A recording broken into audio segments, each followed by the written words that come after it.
दोस्तों, रात के ठीक 12 बज रहे थे। पूरे घर में सन्नाटा था।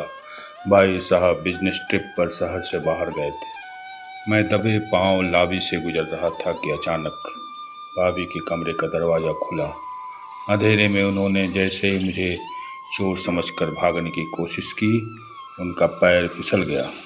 मैंने बिना एक पल गवाए आगे बढ़कर उन्हें अपनी बाहों में संभाल लिया। उस वक्त भाभी का दिल इतनी जोर से धड़क रहा था कि उसकी आवाज़ मुझे साफ सुनाई दे रही थी। फ़ोन की हल्की फ्लैश लाइट में जब हमारी नज़रें मिली तो उनके चेहरे का वो भोलापन और आँखों की वो घबराहट देखकर मेरे तो होश उड़ गए। मैंने उनके कानों में आकर धीरे से कहा, भाभी भाभी मैं चोर नहीं हूँ, ज़रा संभलिए, ज़रा अपने को संभालिए खुद को। तो दोस्तों, अगर आप अभी सब्सक्राइब नहीं किए हैं मेरे चैनल को तो ज़रूर सब्सक्राइब कर दीजिएगा। आखिर मैं आधी रात को भाभी के कमरे के पास क्या कर रहा था? क्या यह सिर्फ एक इत्तेफाक था या हमारी मीठी नोक-झोंक की कोई नई शुरुआत थी? तो चलिए सुनाता हूँ आपको एक देवर और भाभी के इस बेहद रोमांटिक, नटखट और मर्यादा भरे रिश्तों की वो कहानी, जिसे आप बार बार सुनना पसंद करेंगे। दोस्तों, यह सब शुरू हुआ था उस बारिश वाली शाम से। बाहर मूसलाधार बारिश हो रही थी। भाभी ने उस दिन लाल रंग की खूबसूरत साड़ी पहने हुई थी और आईने के सामने खड़े होकर अपने बालों में मोगरे का गजरा सजा रही थी। मैं कमरे के दरवाजे पर आकर धीरे से खड़ा हो गया। लाल साड़ी में भाभी सचमुच बहुत खूबसूरत लग रही थी। मैंने अपनी पॉकेट में हाथ डाला और थोड़ा फिल्मी अंदाज में मुस्कुराते हुए एक शायरी अर्ज कर डाली।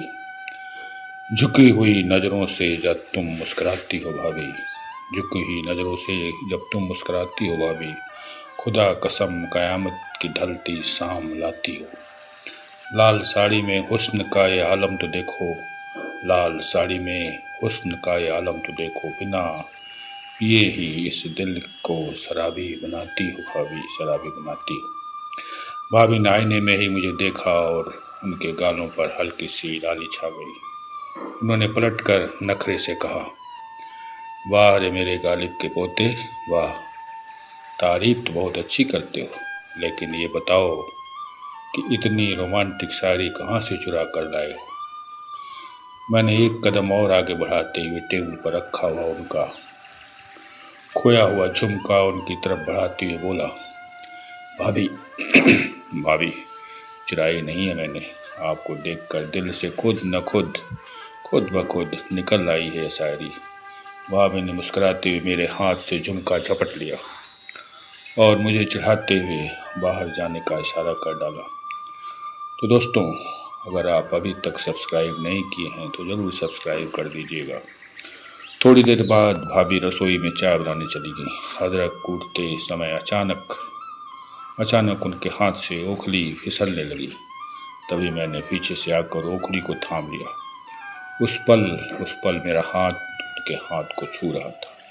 फिर क्या था दोस्तों, हवा में उनके मोगरे के गजरे की महक और मेरे परफ्यूम की खुशबू एक दूसरे में घुलने लगी, एक दूसरे में समाने लगी। हम दोनों एक दूसरे में खो गए। भाभी की सांसें तेज हो गई थी। उन्होंने धीरे से अपना हाथ छुड़ाया और मुड़कर बोली, अमित तुम हमेशा ऐसे समय अचानक क्यों आ जाते हो? मेरा तो दिल ही बैठ जाता है। फिर मैंने चाय का पतीला गैस पर रखते हुए शरारत से कहा, अरे भाभी दिल को संभाल कर रखिए, वैसे चाय तो मैं बना दूंगा, लेकिन अगर इसमें आपकी उंगलियों का जादू न मिला तो स्वाद एकदम फीका रह जाएगा। भाभी ने हंसते हुए सूखा आटा मेरे गाल पर पोत दिया और बोली मजाक के अंदाज में, ज़्यादा मक्खन मत लगाओ अमित बाबू, ज़्यादा मक्खन मत लगाओ। मैं सब समझ रही हूँ कि तुम क्या चाह रहे हो। चलो चुपचाप चाय छानो। मैंने अपने गाल पर लगे आटे को उनके गाल पर लगा दिया और उन्हें देखते हुए मुस्कुराने लगा। भाभी आप तो मेरे दिल की बात ही समझ गई। तो क्या करूँ अब भाभी? क्या करोगे? शादी कर लो और क्या करोगे? वह चीज़ तभी मिल पाएगी जब तुम शादी कर लोगे। मैं मुस्कुराते रह गया।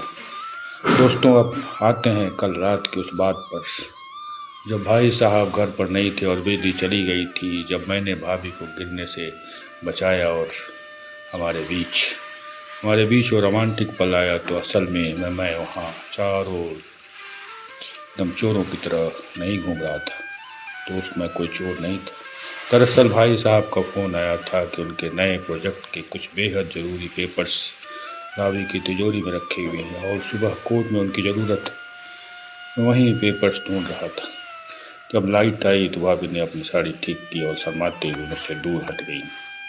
माहौल थोड़ा गंभीर हो चुका था।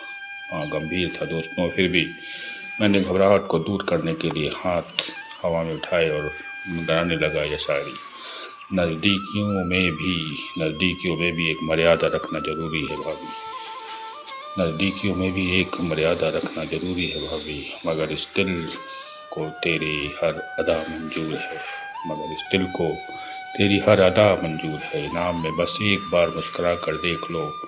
भाभी, तुम्हारी इस हंसी पर तो हम पूरा जहां कुर्बान हैं। सारी सुनते ही भाभी अपनी हंसी रोक नहीं पाई। उन्होंने मेरे गाल पर धीरे से थपकी मारी और मुस्कुराते हुए तिजोरी की चाबी लाकर मुझे दे दी। फिर हम दोनों ने मिलकर भाई साहब का वो ज़रूरी काम वक्त पर पूरा कर दिया।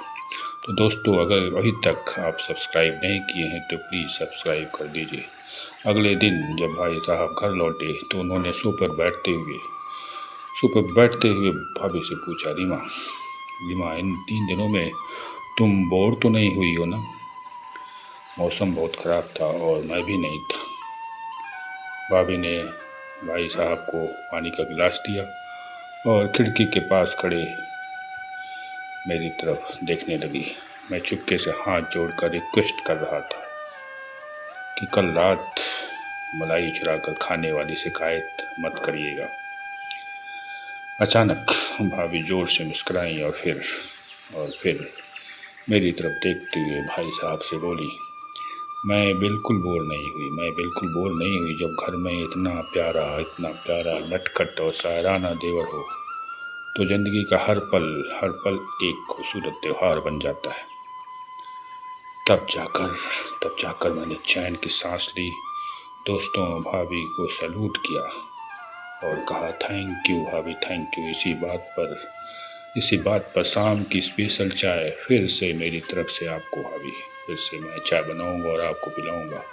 भाभी यह सुनते ही बहुत शर्मा गई और वहाँ से चली गई। हाँ, तो दोस्तों, अगर यह कहानी आपको अच्छी लगी हो तो लाइक ज़रूर कर दीजिएगा और चैनल पर नए हैं तो सब्सक्राइब ज़रूर करिएगा। धन्यवाद।